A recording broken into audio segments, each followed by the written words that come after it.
این قطعه در خط آبیاری حکومتی واقع در دهات به نام خدای رجب فی ناحیه واسه در نتیجه بارشات پای در پای و از تل و تپه‌ها فرآمدن سیل در مهمت بیرون گشت. برای برقرارسازی آن مقامات اجرایی حاکمیت دولتی ناحیه تدبیرهای فوری راه اندازی کرد. کارهای برقرارسازی با قوه وسطای مدافع گراجدانی حدود جماعت دهات خدای رجب رفته ایستاده است. حشر دسته جمعانه تشکیل کرده شده در همین کارها در این امسان ادامه دارد. حالت به عمل آمده در این انشاءات مهم را شعبه کمیته حالت‌های فوق‌العاده و مدافع گراجدانی در ناحیه واسه به خط گرفته با پیشنهاد مقامات اجرایی حاکمیت دولتی ناحیه جماعت دهات و دستگیری ساکنان دهات و اشتراک رئیس ناحیه واسه طریق حشر کارهای برقرارسازی قطعه ویرانگشته خط آبیاری شروع گردیدند. حشرچیان ساکنان دهه آسمانبیکه اینجا صافدلانه مهنت کردند.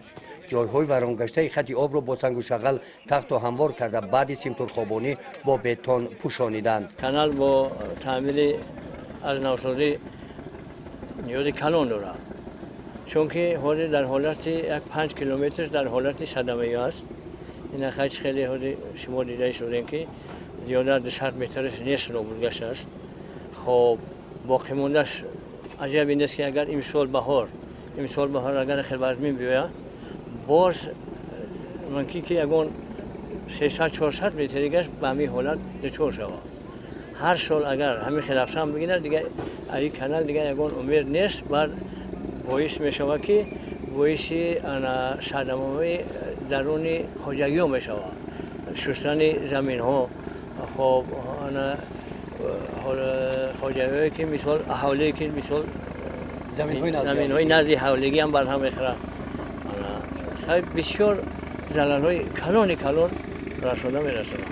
در همبستگی با حشرچیان برای برقرارسازی این قطعه انشاءات مهم استراتژی برای هرچه زودتر برقرارسازی آن همراه با حشرچیان با پیشنهاد مقامات اجرایی حاکمیت دولتی ناحیه یک چند عدد تکنیک‌های صاحبی جلب کرده شدند.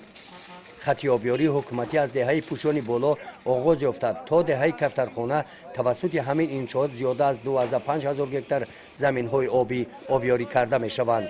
طبق اطلاع متخصصان بسیاری از قطعه‌های این خط آبیاری در حالت صدمه‌ای قرار داشته انشاءات مذکور به نوسازی پورا نیاز دارد. گزارش خواجه نظریف خدای نظر ظهروف از ناحیه واسه برای برنامه اطلاعاتی نوید.